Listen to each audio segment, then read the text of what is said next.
मामलेदार ऑफिस पण तुम्ही जात होता, तिथं पूर्वीच्या काळात ब्रिटिशांच्या मामलेदार वर बसायचे, आपण खाली बसायचो. तो राजा असल्यासारखं, आपण रयत असल्यासारखं चालायचं. पण ते पण कशा पद्धतीनं आहे तसं ठेवून त्याचा जीर्णोद्धार केला. मी जरूर ते सगळं झाल्यानंतर तुम्हाला दाखवीन.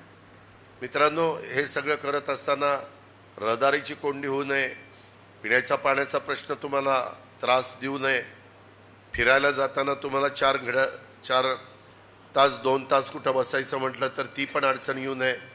तुमचे पाहुणे रावळे मित्रपरिवार आला तर त्यांना पण फिरत असताना आपला भिगवण रोड असेल, आपला विद्या कॉर्नर चौक असेल आणि तिथून गदिमा असेल, अशा अनेक ठिकाणी अनेक कामं आपली चाललेली आहेत.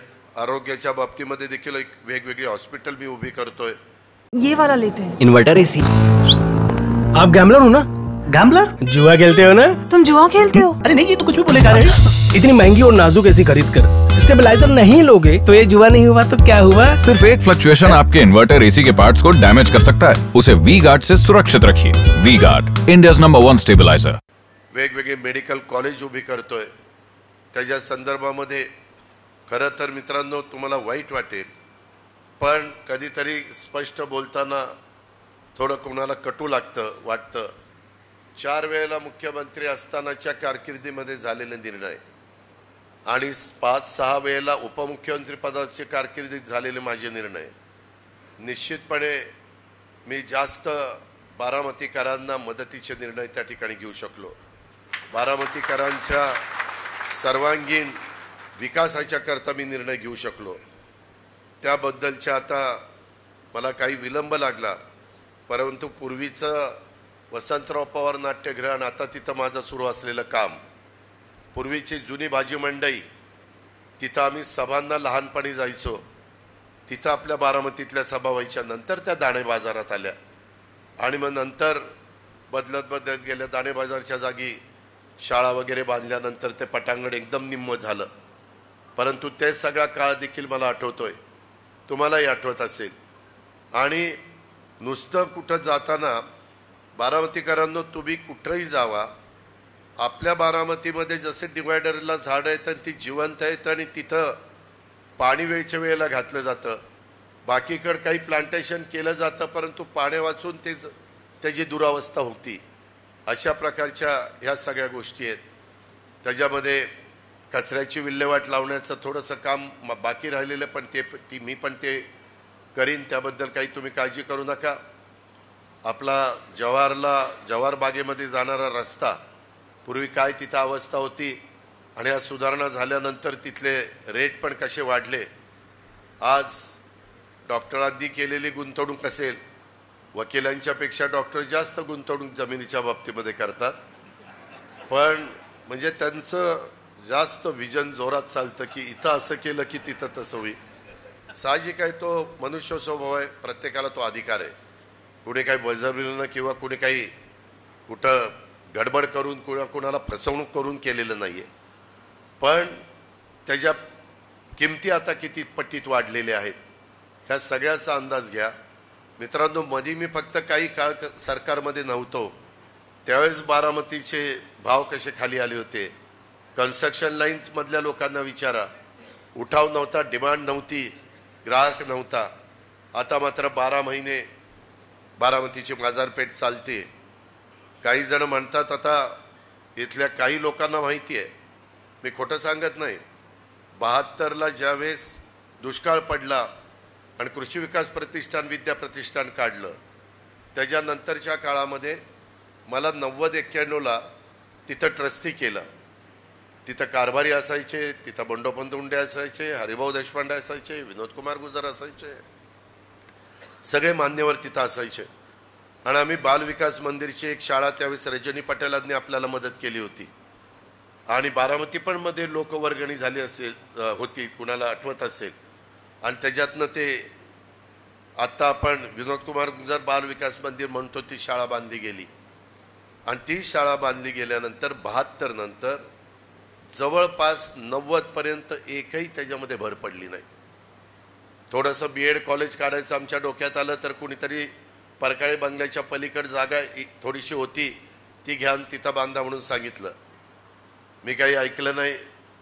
थोडंसं वडीलधारी सगळे होते तरी मी म्हणलं मी काही तिथं करणार नाही.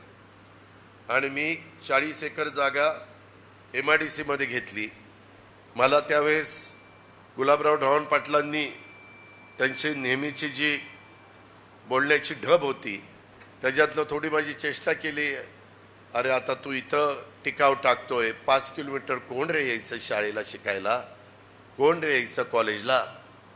आणि मला थोडासा सुरुवातीला एखादा वर्ष त्रास झाला, परंतु ते उभं केल्यानंतर खऱ्या अर्थाने विद्यानगरी उभी राहिल्यानंतर बारामतीला बाजारपेठेला, बारामतीला बाहेरच्या भागातले नागरिक मुलांच्या शिक्षणाच्या करता येऊन राहिला, छोट्या मोठ्या व्यवसायाच्या निमित्ताने येऊन राहिला, वकिली व्यवसाय, डॉक्टरी व्यवसाय, इंजिनिअरिंगचा व्यवसाय, CAचा व्यवसाय, जे काही कुणी रेस्टॉरंट काढले, कुणी हॉटेल काढले, अनेक गोष्टी त्या झाल्या. परंतु त्या त्याच्यानंतर झाल्या. तुम्ही नीट आठवा, 90च्या आधीची बारामती आणि 90 पासून बारामती बदलत गेली. तुम्हाला मी जाहीरपणे सांगतो, मला आठवतंय व्यापारी तर त्यावेळेस आम्हाला शांती शेठ, जवा शेठ, बाकीचे सगळे सहकारी मित्र म्हणायचे की दादा तुम्ही छत्रपती माळेगाव सोमेश्वरचं दिवाळीचं पेमेंट काढा, आम्हाला गिराईक नाही, ओस पडली आहे बाजारपेठ. आणि मग नंतर पेमेंट झालं शेतकऱ्यांचं, मग बारामतीच्या बाजारपेठेला एक चालना मिळायची, गर्दी व्हायची, उठाव यायचा आणि खरेदी सुरू व्हायची. आता बारामतीची बाजारपेठ 12 महिने चालते. कुणाचंही पेमेंटची गरज नसती. ते आता व्यवस्थितपणे चक्र बसलंय. काही जण आमच्या शैक्षणिक संस्थेमध्ये कामाला आहेत, TCला असतील, इकडं असतील, MESला असतील, आमच्या शाहूला असतील, शारदानगरला असतील, माळेगाव शैक्षणिक संकुलला असतील. पण हे सगळेजण त्यांचे पगार झाल्यानंतर उलाढाल होते. बारामतीमध्ये चांगल्या चांगल्या प्रकारचे मॉल निघालेत, चांगल्या प्रकारचे ब्रँड आलेले आहेत, चांगल्या प्रकारे इमारती बांधलेल्या असल्यामुळं खूप जण सोशल मीडियावर त्या इमारतीचे फोटो टाकतात. तुम्हालाही त्याच्यात अभिमान वाटतो. रस्ते पण बहुतेक अंतिम टप्प्यामध्ये माझे त्या ठिकाणी चाललेले आहेत. मग मला डॉक्टरांनो आणि वकिलांनो सांगा, हे सगळं करत असताना आत्ताही तुमचे जे प्रश्न आहेत ते पण सोडवण्याची धमक आणि ताकद ह्याच अजित पवारच्या मध्ये, त्यामध्ये मी कुठं कमी पडणार नाही. पण एवढं सगळं करून कधी कधी काही लोक माझ्या आता समोरच्या बाजूला प्रचार करतात, त्यावेळेस इथं कुठंतरी खटकतं. पण मी पण ते लक्षात ठेवणार आहे. त्याच्यामध्ये काय नाही दादा, आत्ता पण तिकडे विधानसभेला इकडे, विधानसभेलाही तिकडेच राहा. विधानसभेला माझे बारामतीकर मला ढिगाणी मताने निवडून आणतील, त्याच्यामध्ये मला काही काळजी नाही. पण हे जे चाललंय ह्या सगळ्यांनी माझा फायदा उचललेला आहे. डायरेक्ट इनडायरेक्ट सगळ्यांचेच फायदे केलेत. मी कधीच कोणाला मोकळ्या हाताने परत पाठवलेलं नाहीये. तुम्हालाही सगळ्यांना माहिती आहे. त्या काळामध्ये फक्त फॉर्म भरल्यानंतर शेवटची सभा व्हायची, इतर मान्यवरांना फिरावं पण लागत नव्हतं. आता माझा परिवार सोडून अख्खा माझा राहिलेला परिवार माझ्या विरोधात फिरतोय. पायाला भिंगरी बांधल्यासारख्या सभा घेत आहेत. त्याच्या संदर्भात काही बोलतायत, ठीक आहे, तो तुमचा अधिकार आहे. परंतु कधी अरे तुम्ही डुंकून बघितलं नाही प्रचाराला. काल परवा तर प्रतिभा काकी प्रचाराला आला, मी तर कपाळालाच हात मारला. काकी पण 90 पासून कधी प्रचाराला आलेल्या तुम्ही बघितल्या नाही, मी पण बघितलं नाही.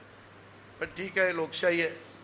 आणि माझं काय चुकलं? मी जर गेले 10 वर्ष देशाचे पंतप्रधान नरेंद्र मोदी साहेबांच्या नेतृत्वाखाली हा देश प्रगतीपथावर जात असेल, देशाकडे बघण्याचा दृष्टिकोन जगाचा एक चांगला होत असेल, जगामध्ये आपली ओळख होत असेल, आपल्याला रिस्पेक्ट दिला जात असेल, आपल्याला म्हणजे भारताला, भारताच्या प्राईम मिनिस्टरला, आणि त्याच्यातनं वर्ल्ड बँक असेल, जपान गव्हर्नमेंट असेल, जायकाचं कर्ज 0.5% व्याजाने, कर्ज कोण देतं 0.5% व्याजाने? 1000 कोटी रुपये त्या दिवशी पुण्याला आले तिकडच्या भागामध्ये. असे जे मोठ्या मोठ्या प्रमाणावर ह्या चांगले संबंध झाल्यानंतर, ओळखी वाढल्यानंतर डायरेक्ट इनडायरेक्ट भारताची अर्थव्यवस्था 5व्या क्रमांकावर जगात पोचवायला मदत होते, आता 3ऱ्या क्रमांकावर पोचवायची, त्याचा डायरेक्ट इनडायरेक्ट फायदा समाजातल्या सर्व घटकाला होतो, तर त्याच्यामध्ये विरोध का करायचा?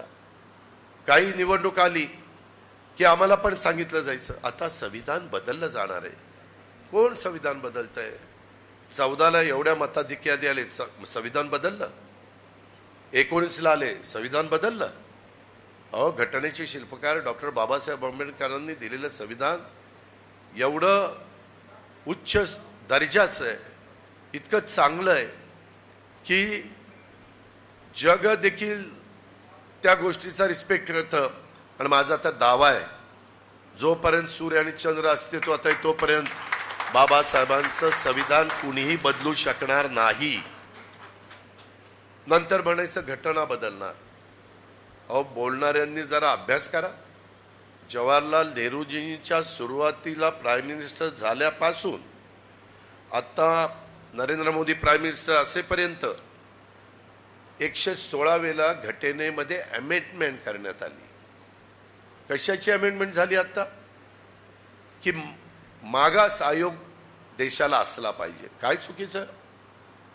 मागास आयोग देशामध्ये देऊन त्याला एक अमेंडमेंट केली. दुसरं काय केलं? अजून एक अमेंडमेंट केली की 50% महिला वर्ग आहे. अनेक जण नुसते म्हणतात की महिलांना आरक्षण दिलं पाहिजे. 2029च्या निवडणुकीपासून आमदार खासदार किला आहे त्या 543 आहे त्या 288 जागा ठेवून त्याच्यात पण महिलांना उभं राहायचं असेल तर अधिकार आहे, पण त्याच्या व्यतिरिक्त 1/3 जागा कंपल्सरी महिलांना दिल्या आणि ती अमेंडमेंट केली. काय चुकीचं केलं? चुकीचं काय केलं? लाल बहादूर शास्त्रीजी, त्यांना आपण आजही जय जवान जय किसान हे त्यांनी दिलेली स्लोगन घोषणा आज पण आपल्या अंगावर काटा आणते. त्यांनी 2 वर्षात 3दा अमेंडमेंट केली. इंदिराजींनी केली, मनमोहन सिंगांनी केली, अटल बिहारी वाजपेयींनी केली, त्याच्यामध्ये मोरारजी देसाईंनी केली, अनेकांनी त्या ठिकाणी केली.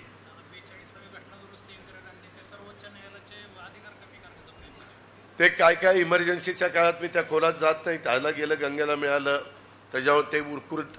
पण अशा घटना बघितल्यात ना आपण. 371 मगाशी मी चुकून बोलताना तिथं 370 बोलून गेलो. त्याच्यामध्ये जे कलम त्या ठिकाणी रद्द करण्यात आलं आणि त्याच्यातून आता कुणी पण जम्मू काश्मीरला जमीन घेऊ शकतं. तुमच्या महाराष्ट्र गव्हर्नमेंटने आता जमीन घेतली मध्ये, ते काय मुख्यमंत्री उपमुख्यमंत्री राहायला घेतली नाही. खूप जण फिरायला जातात, ज्यांची ऐपत ते 5 स्टार हॉटेलमध्ये राहतात, 3 स्टार हॉटेलमध्ये राहतात, 7 स्टार हॉटेलमध्ये राहतात. परंतु असा काही वर्ग असतो ज्याला मिडल क्लास म्हणू शकतो की त्यांना एक साधं राहण्याच्या करता, जेवणाच्या करता आणि आंघोळ पांघोळ करण्याच्या करता सुविधा झाली तर तिथं एक त्यांना आधार मिळतो. म्हणून आपण तिथं जागा घेतलेली. जसं दिल्लीला आम्ही महाराष्ट्र भवन बांधलंय तसं तिकडेही महाराष्ट्र भवन बांधायचं आम्ही आता मुंबईमध्ये देखील नव्या मुंबईमध्ये बांधायला हातामध्ये घेतले. ह्या गोष्टी कराव्या लागतात, परंतु त्याच्यातलं इतका धचमा करण्याचा प्रयत्न करायचा आणि लोकांची दिशाभूल करायची. माझी आपल्याला विनंती आहे की हे सगळं करत असताना मी अनेक गोष्टी सांगतील. नॅशनल हायवे तुम्ही तुलना करा, 10 वर्षात गडकरी आणि मोदी साहेबांच्या कारकिर्दीमध्ये झालेले नॅशनल हायवेची गती आणि किलोमीटर आणि त्याच्या आधीच्या काळामध्ये झालेले किलोमीटर आणि नॅशनल हायवे. अहो, तुम्ही पाटस रोडनी येताना तुम्ही कुठलं गाव बारामतीचं आणि दौंडचं, रोटी कधी गेली, वासुंद कधी गेलं, खराडवाडी कधी गेली, उंडोरी सुप्प कधी गेलं, कळतं का? उगीच अशी तशी कामं होत नाहीत. काही जण म्हणतील टोल लगेच लावला. अहो, त्याच्याकरता तुम्हाला पास पण दिलेला आहे. अवघा 300 वर काहीतरी रुपयाचा महिन्याचा पास आहे. म्हणजे जे नेहमी जाय करतात त्यांना जेवढ्या काही सवलती देता येतील तेवढ्या आम्ही त्या ठिकाणी देतो. आणि ज्या काही मूलभूत गरजा किंवा आवश्यक गोष्टी माझ्या बारामतीकरांच्या करता लागतील त्या देण्याच्या करता मी आणि माझे सहकारी कुठं तसूभर देखील कमी पडत नाही. आज गेल्या 10 वर्षामध्ये ज्या प्रकारे नवीन टर्मिनल झाली, ज्या प्रकारे नवीन विमानतळ झाली, ज्या प्रकारे नवीन धावपट्ट्या झाल्या, हे कधी मागं इतक्या गतीनं होत नव्हतं. अटल सेतू झाला, अटल टनेल जम्मू काश्मीरला झाला, मेट्रो घ्या, त्याच्यामध्ये वंदे भारत ट्रेन घ्या, त्याच्यामध्ये रेल्वे लाईनचं जाळं. बारामतीकरांनो, मी तर इतके वर्ष सांगतो की आपली रेल्वे फलटणला जोडा, फलटणला जोडा, फलटणला जोडा. 10-15 वर्ष कोणी जोडू शकलं नाही.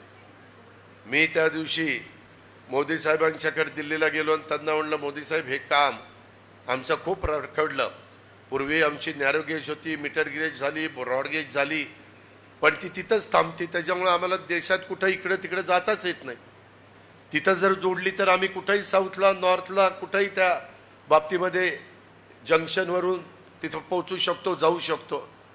ते म्हणले, अजित, मी निवडणुकीच्या आधी अनेक विमानतळाचे भूमिपूजन, उद्घाटन आणि टर्मिनलचे उद्घाटन घेणारे, तसंच मी रेल्वेच्या बाबतीमध्ये नवीन रेल्वे लाईनची भूमिपूजन घेतो, काही ट्रेन त्याला हरी झेंडी दाखवतोय, काही रेल्वे स्टेशन अतिशय चांगले केलेले त्याचं उद्घाटन करतोय, पण मी ते ऑनलाईन करणार आहे. आणि त्यांनी ते ऑनलाईन केलं. पण म्हणले, ते करताना तू जी मागणी केलेली आहे ती बारामती फलटण रेल्वेचं पण भूमिपूजन PM साहेबांनी केलेलं असेल, माझं PM ऑफिस त्याचा पाठपुरावा करून ते काम पूर्ण करून देईल. मित्रांनो, जर माझी आणि मोदी साहेबांची ओळख झाली नसती, मी त्यांच्याबरोबर सहभागी झालो नसतो, तर काम अजून किती वर्ष पडलं असतं. आजही आपली ट्रेन तर अशी होती की दौंडला बारामतीतून जाताना कुठल्या स्टेशनवर थांबायची पण गरज नसायची. चालू गाडीत माणसं चढायची, चालू गाडीत उतरायची. त्यांची वस्ती आली तरी ते तिथं उतरू शकायचे आणि वस्ती आली तरी चढू शकायचे. अशी आपली ट्रेन होती. हे अशी परिस्थिती आहे. आणि मग मित्रांनो, मी काही माझ्या स्वतःच्या स्वार्थाकरता मला भरपूर तुम्ही सगळ्यांनी दिलं, मला नाव मिळालं, माझ्या मोठ्या मोठ्या उद्योगपतींच्या आज ओळखी आहेत. मग कुणालाही त्या ठिकाणी PM ला, HM ला कुणालाही त्या ठिकाणी बोलू शकतो. अनेक मुख्यमंत्री आम्हाला कॉन्फरन्सच्या निमित्तानं भेटतात. पण हे सगळं करत असताना आपल्या बारामती लोकसभा मतदारसंघामध्ये जसं अजित पवारांनी प्रयत्न करून राज्याचा पैसा आणला, DPDCचा पैसा आणला, आमदार निधी आणला, जिल्हा परिषदेचा निधी आणला, त्याच्या संदर्भातला राज्याचा निधी आणला, हे सगळं करत असताना केंद्राचा निधी आणायला आपण कमी पडलो. त्याच्यामध्ये नुसती तिथं जाऊन भाषणं आणि जे सत्तेवर आहेत त्यांना रोज टीका करणं, असं म्हटल्यानंतर कोण सत्तेवरचा माणूस तुम्हाला मदत करणार आहे. मी पण विरोधी पक्ष नेता होतो. टीका ज्यावेळेस करायची त्यावेळेस मी पण देवेंद्रजींच्या विरोधामध्ये टीका केलेली आहे. पण त्याला काहीतरी एक तारतम्य असायला लागतं. आणि म्हणून मित्रांनो, मी आपल्याला सगळ्यांना सांगेन की मी ज्यावेळेस मला इथं उमेदवार द्यायचा ठरलं त्यावेळेस मी अंदाज घेतला तर बहुतेक बारामतीकर काय इथं इकडं आणि विधानसभेला तिकडं अशी मानसिकता होती. म्हणलं आता ही मानसिकता मोडायची म्हटलं तर हा पत्ता खेळला पाहिजे, त्याशिवाय काही चालणार नाही.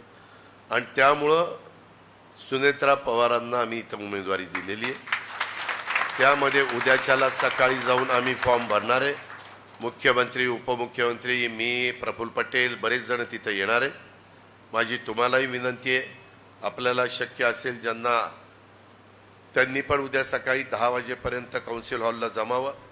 अनेक बारामतीकर, अनेक इंदापूरकर, अनेक दौंडकर, अनेक पुरंदरवासीय, अनेक बोरवेला मुळशीचे सहकारी, खडकवासल्याचे सहकारी तिथं येणार आहेत. आम्ही युती केलेली आहे. आम्ही एकमेकाच्या विरोधामध्ये सगळ्या निवडणुका लढवल्या, ते आता आम्ही एकत्र आलेलो आहे. त्याच्यामुळे इथं थोडंसं कामकाज करत असताना आमच्या मित्रपक्षांना अवघडल्यासारखं होतं, परंतु ते त्यांच्या मनातून निघून जावं अशा प्रकारचा माझा प्रयत्न आहे. मी त्याच्याबद्दल हर्षवर्धन पाटील असतील, राहुल कुल असतील किंवा तिकडे विजयराव शिवतारे असतील, त्या सगळ्यांशी मी मिळतं जुळतं घेतलेलं आहे. विकास साधायचा असेल, राज्याचं भलं करायचं असेल तर 2 पावलं पुढं मागं सरकायची तयारी ही राज्यकर्त्यांनी ठेवायची असते, ती मी त्या ठिकाणी ठेवलेली आहे.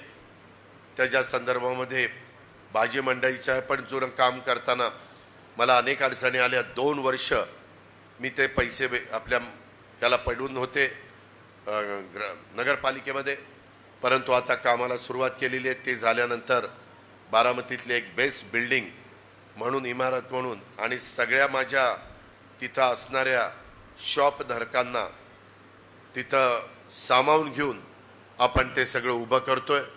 जिथं जिथं पार्किंगची व्यवस्था करता येईल. तुम्हालाच आता दिसतंय की पार्किंगचा किती यक्ष प्रश्न तुमच्या सगळ्यांच्या समोर निर्माण झालेला आहे. तो पण सोडवण्याच्या दृष्टिकोनातली कुठली जमीन ॲक्वायर करावी लागली तर मी जसं बस स्थानकाला काही जमीन ॲक्वायर केली, त्यांना मोबदला चांगला दिला, काही कोटी रुपये मोबदला दिला आणि काही ठिकाणी आमच्या सहकारी मित्रांच्या जमिनी घेताना त्यांनी पर्यायी व्यवस्था करून द्या सांगितलं, त्यांना पर्यायी व्यवस्था करून दिली. त्यामुळं एक महाराष्ट्रातलं नंबर 1चं बस स्थानक आपलं झालेलं आहे. बाकीकडे आमदारांना बस स्थानकाला 5 कोटी रुपये निधी दिला जातो. तुमच्या लोकप्रतिनिधींनं आपल्या बारामतीकरांच्या करता त्या बस स्थानकाला 50 कोटी रुपये निधी आणला. एवढं धाडस दुसरं कोणी करू शकत नाही. आम्ही मागच्या वेळेस सांगायचो की आपण असं करू, तर असं केलं तर लोक आपल्याला काय म्हणतील. लोक काही केलं तर म्हणतच असतात, चांगलं करा, वाईट करा, काम करू नका, काम करा. सकाळी 6ला उठा किंवा दुपारी 12ला उठा, काय नावं ठेवायची ती ठेवतच असतात. त्याच्यामुळं मी कधी पण मेडिकल कॉलेज पण मी पहिलं साताऱ्याला मेडिकल कॉलेज मंजूर करून दिलं उपमुख्यमंत्री म्हणून. का तर मुख्यमंत्री सातारचे होते आणि पुढच्या कॅबिनेटला बारामतीचा प्रस्ताव आणला. मुख्यमंत्र्यांचा नाईलाज झाला की मागच्या वेळेस सातारा झालं तर आता बारामती केलंच पाहिजे आणि ते झालं आणि आपलं मेडिकल कॉलेज सुरू झालं. अजून सातारचं इमारतीचं काम चाललंय. किती वर्ष झाली बघा, विचार करा. अशी तशी कामं होत नाही. आणि मग मला डॉक्टर तांबे म्हणायचं की अशी कामं केल्यावर देखील काही जण माझ्याबरोबर राहत नाही, ते कसं म्हणजे अजून काय केल्यानंतर माझ्याबरोबर राहणार हे तर मला सांगा. तोही प्रयत्न त्या ठिकाणी करीन, प्रयत्नात कमी पडणार नाही. तेवढं त्या ठिकाणी आपल्याकडे इच्छाशक्ती आहे. पण हे जे काही आहे, उलट काहींनी सांगायला पाहिजे होतं की आता केलं तुम्ही 50 वर्ष, आता त्याला करू द्या. परंतु आम्हाला करूनच द्यायचं नाही. आम्ही सारखं हे करा, ते करा, ते करा आणि नुसतं करतच राहायचं. आमच्या कोणाच्या ओळखी व्हायचं नाही, आमच्या कोणाचं काही व्हायचं नाही. मित्रांनो, आज माझी प्रशासनावर पकड आहे. आज मी काम करू शकतो. मी अर्थसंकल्प चांगला देऊ शकतो. आज 6 लाख कोटीचा अर्थसंकल्प तुमचा आहे. त्याच्यात 10-15 पट केंद्राचा अर्थसंकल्प असतो. त्याचा निधी आपल्याला आणायचा आहे. मला विश्वास आहे महायुतीचा उमेदवार तुम्ही न भावनिक होता त्याच्यामध्ये एवढ्या वेळेस अरे केवढ्या वेळेस कधी ती वेळ किती वेळ आम्ही पण थांबायचं. त्याच्यामध्ये मी आपल्याला सांगेन, मागं 10-15 वर्ष ज्यांनी खासदारकी केली त्यांच्या खासदारकीच्या कारकिर्दीपेक्षा उद्याच्याला तुम्ही घड्याळाला निवडून दिलं तर ह्या उमेदवाराची कारकीर्द बारामती लोकसभा मतदारसंघाचा केंद्राचा कोट्यवधी रुपयाचा पैसा आणण्याच्या करता आम्ही आमचं सर्वस्व पणाला लावू. आणि आज ज्या गतीने कामं होतात त्याच्या कितीतरी अधिक गतीनं कामं करण्याचा प्रयत्न, कितीतरी अधिक गतीनं पाण्याच्या संदर्भात पण तिकडं गुंजवणीचं पाणी असेल, तिकडं वीरला ओव्हरफ्लो जाणारं पाणी असेल. ते मी काल मोरगाव सुपा परगणामध्ये त्या ठिकाणी बोललो. भावनिक होऊ नका. भावनिक मुद्दा भावनेपुरता ठेवा आणि तुमच्या मुलांचा, तुमच्या नातवंडांचा, तुमच्या पतवंडांचा, तुमच्या येणाऱ्या पिढीचा भाग्योदय कशात आहे हे त्या ठिकाणी पहा. आज सर्वेमध्ये काय सांगतात काय नाही, पण एक आहे, देशामध्ये हवा मोदी साहेबांची आहे. एकीकडं मोदी साहेबांचा चेहरा घ्या, त्यांनी केलेली कारकीर्द आणि एकीकडे राहुल गांधींचा चेहरा घ्या, त्यांनी केलेली कारकीर्द, काय तुलना करा. देश कुणाच्या हातामध्ये द्यायचा? ठीक आहे, काही गोष्टी तुमच्या त्या वेगळ्या असू शकतात, सेक्युलर विचारांच्या लोकांच्या वेगळ्या गोष्टी असू शकतात, पण त्याची जपवणूक करण्याच्या करता मी आहे ना तिथं. आज दाव्याने सांगेन की यावेळेसचा अर्थसंकल्प सादर करत असताना मौलाना आझाद महामंडळाला 1000 कोटीचं भागभांडवल दिलं. 1000 कोटीचं कधी काँग्रेसने पण दिलं नाही, मागच्या कुठल्या सरकारमध्ये दिलं गेलं नाही. इथं मला कोणी विरोध केला नाही. अल्पसंख्याक विभागाला अधिकचा निधी सगळ्या महाराष्ट्रामध्ये यंदा पहिल्यांदा दिला. जास्तीचा नेहमी दिला जात होता, पण तो अतिशय तुटपुंजा असायचा. आपल्या इथलं शादीखाना जर तुम्ही जाऊन बघितलं तर मी कुठल्याही जाती धर्माच्या करता ज्या सुविधा द्यायला पाहिजे त्या देण्याचा प्रयत्न करत असतो. हा जवळचा हा लांबचा असा कधी भेदभाव मी त्या ठिकाणी केला नाही. 3 कोटी जनतेला आता घरं देण्याचा कार्यक्रम उद्याच्या निमित्तानं 80 कोटी जनतेला पुन्हा 5 वर्ष रेशन मोफत देण्याचा कार्यक्रम त्या ठिकाणी आहे. अशा अनेक गोष्टी मला तुम्हाला सांगता येतील. म्हणून माझी वकील लोकांना, डॉक्टर मान्यवरांना विनंती आहे की भावनिक होऊ नका. त्याच्यातनं आपलं भविष्य, आपलं भलं कशात होणार आहे ह्याबद्दलचा त्या ठिकाणी विचार करा. आणि मग भावनिक जर होणार असतील तर एवढी कामं करून तुम्ही मला जर यश मिळवून दिलं नाही तर मला वेदना होणार नाही. मी तर म्हणेल मग असलं आमदाराचं काम दुसऱ्या कुठल्या तालुक्यात केलं तर ते तर मला बिनविरोध निवडून देतील. अजून कामं करायची म्हणजे काय करायची कामं या संदर्भामध्ये की बाबा ह्याच्यात अजित पवार तुम्ही कमी पडला. बारामतीमध्ये गुंडगिरी होऊन दिली नाही, बारामतीमध्ये त्या ठिकाणी कोयता गँग होऊन दिली नाही, बारामतीमध्ये जर कोणी काही गडबड करते दिसलं तर त्याला संबंधितांना नियमाप्रमाणे कायद्याप्रमाणे तडीपार असेल, मोका असेल, तो जवळचा आहे का लांबचा आहे तो बघितलं नाही. कुठेही माझ्या आया बहिणीकडं वाकड्या नजरेने कुणी बघता कामा नये. पोलिसांना सगळं इन्फ्रास्ट्रक्चर दिलेलं आहे, घरं दिलीत, गाड्या दिल्यात, सगळं काही केलं, ऑफिसेस दिलीत. पाहिजे असं त्यांच्या वरिष्ठ अधिकाऱ्यांना नाही एवढं चांगलं त्यांना इथं केलंय.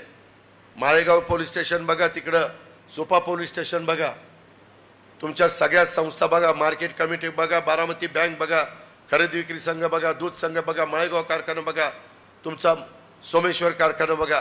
सगळ्या संस्थांमध्ये बारकाईनं लक्ष ठेवतो.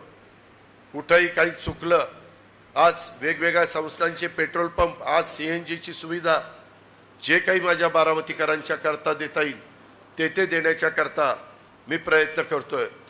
माझी एवढीच अपेक्षा आहे की निवडणुकीच्या निमित्तानं आजपर्यंत तुम्ही मला जी आशीर्वादाने साथ दिलेली आहे तशा प्रकारची साथ आणि आशीर्वाद भावनिक न होता त्यामध्ये मला उद्याच्या 8-7 तारखेच्या निवडणुकीच्या निमित्तानं त्या ठिकाणी द्यावी. त्याच्यामध्ये मी कधी भेदभाव केला नाही.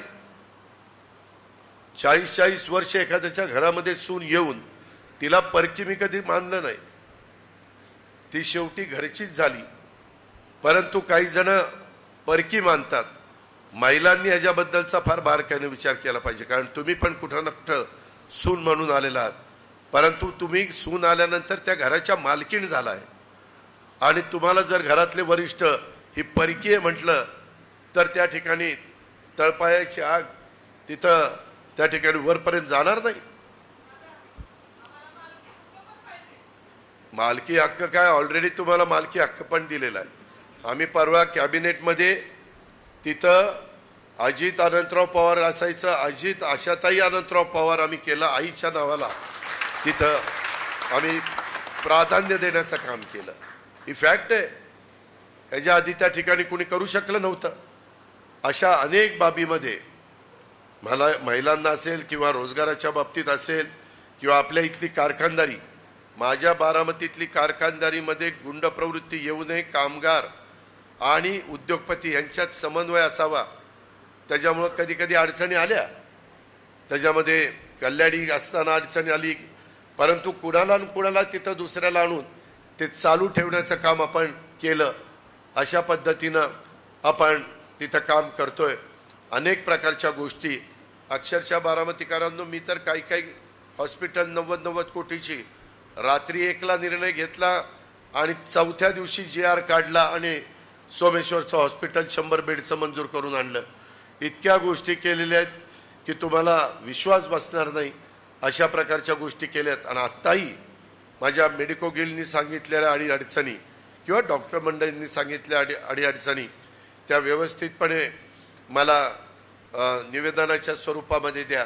आणि आमच्या वकील लोकांना येणाऱ्या अडीअडचणी, त्यांना इमारत पाहिजे, इतर काही गोष्टी पाहिजेत, त्याच्या संदर्भात त्यांना नेहमीच मदत करण्याची भूमिका मी घेतलेली आहे. त्याचा उल्लेख मगाशी ॲडव्होकेट उमेश काळेंनी पण घेतला, आजपर्यंत झालेल्या अनेक अध्यक्षांनी घेतला आणि उद्याच्याला त्याच्यामध्ये प्रभाकर बर्डे देखील घेतल्याशिवाय राहणार नाही.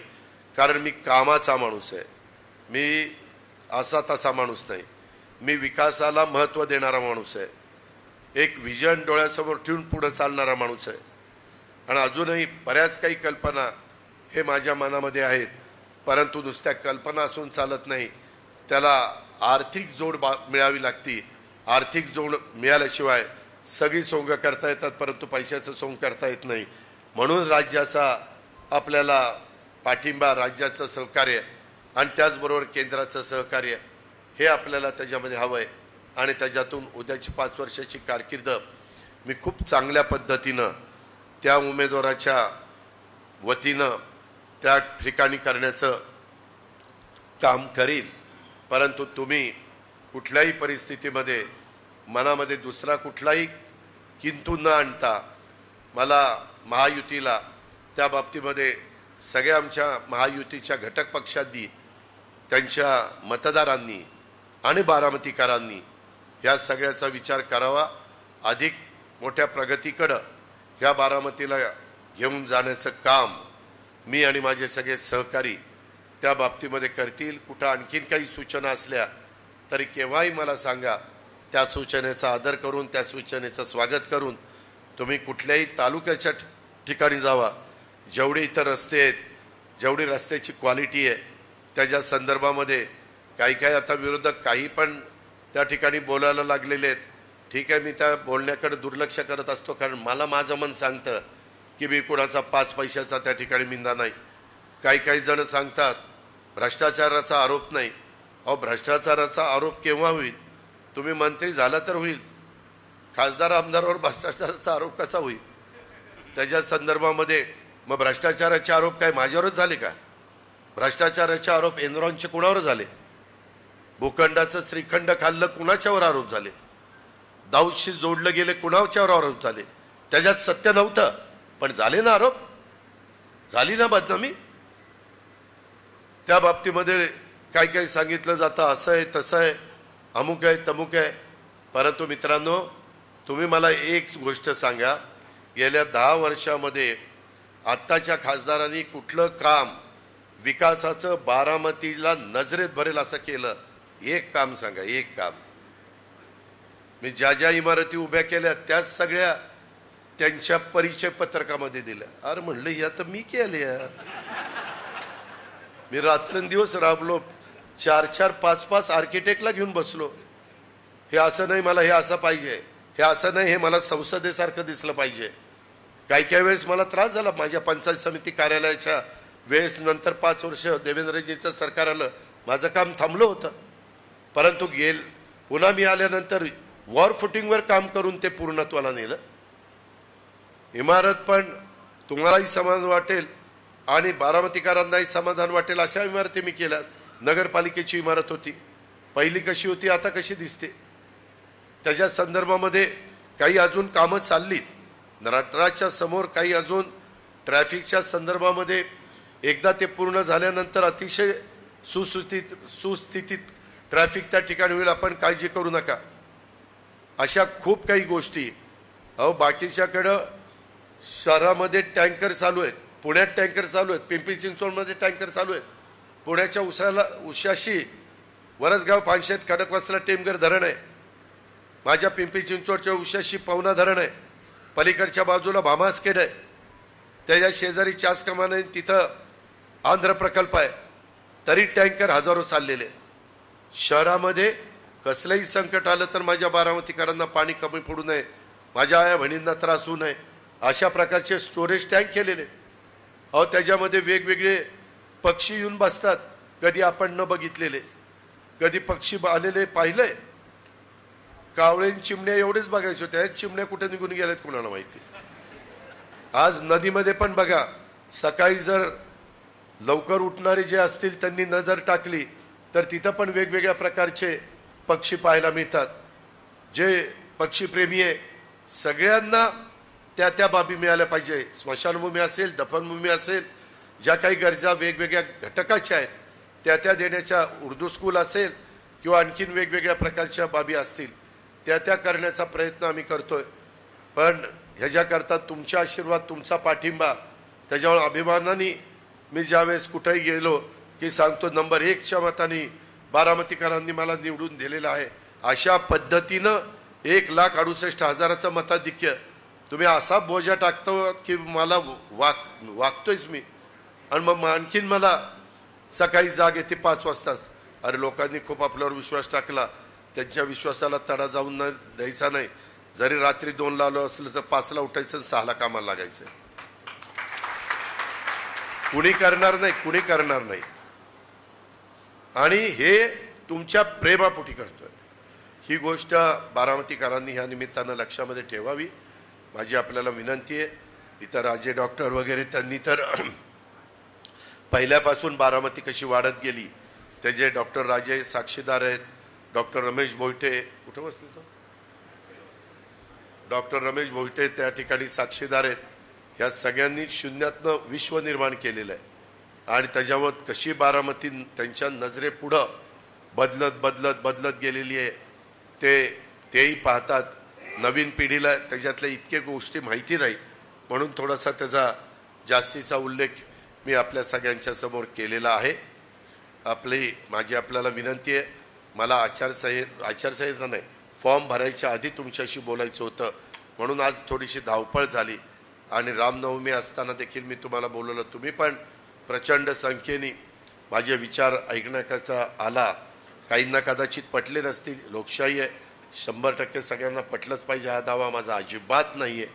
पण मी कामाचा माणूस आहे आणि त्याच्यातून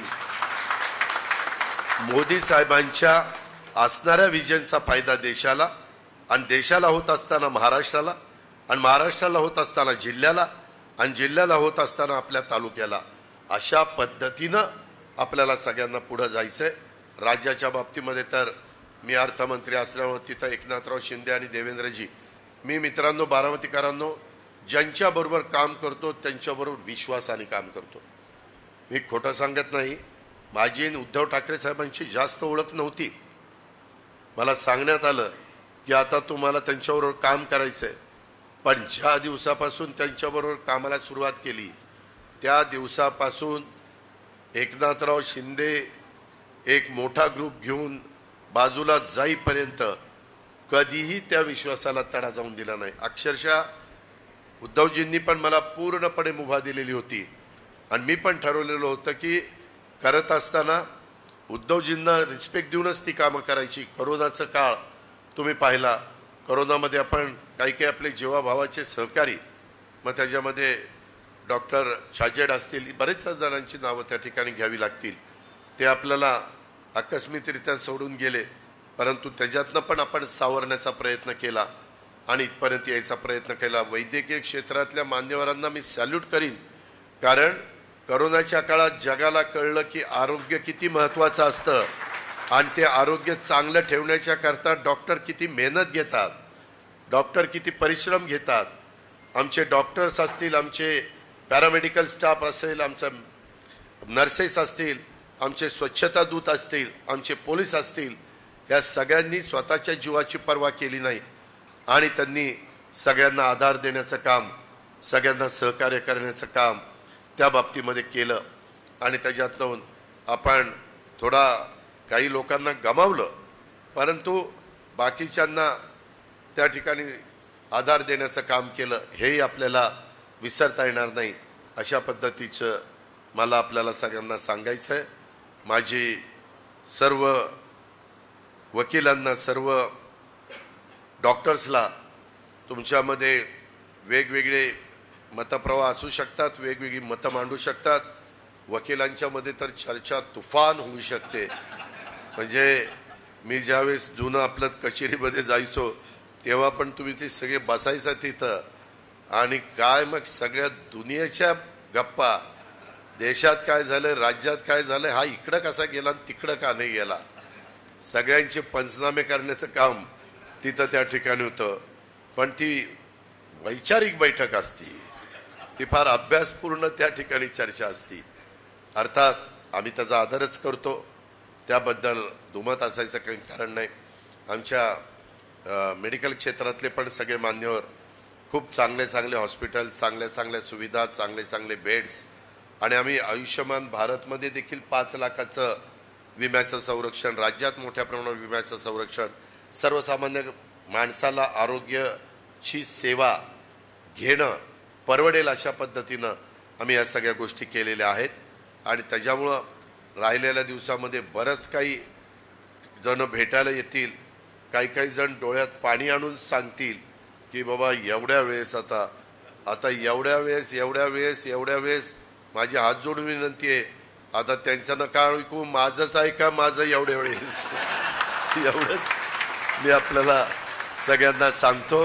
आणि अधिक तुम्हाला सगळ्यांना अभिमान वाटेल अशा प्रकारचा बारामती लोकसभा मतदारसंघ आणि त्याच्यातला बारामती विधानसभा मतदारसंघ, मी दौंडला, इंदापूरला, पुरंदरला आणि ह्यांनाही सगळ्यांना सांगितलं की तुमचेही तालुके बारामतीसारखे चांगल्यातले चांगले करण्याच्या करता मी माझ्या परीनं जेवढे काही कष्ट घ्यावे लागतील, जेवढे काही परिश्रम घ्यावे लागतील, जेवढा काही पाठपुरावा घ्यावा लागेल तेवढा त्या ठिकाणी घेईन. आणि सगळं करत असताना सर्व जाती धर्माच्या लोकांना न्याय देण्याचा प्रयत्न, त्यांना त्यांचा रिस्पेक्ट देण्याचा प्रयत्न, त्यांना त्यांचा मान देण्याचा प्रयत्न, ह्याही बाबतीमध्ये मी कुठं कमी पडणार नाही अशा प्रकारचा ग्वाही आणि अशा प्रकारचा शब्द माझ्या तमाम डॉक्टरांना देतो, तमाम वकिलांना देतो आणि आपल्या सगळ्यांची रजा घेतो. जय हिंद, जय महाराष्ट्र.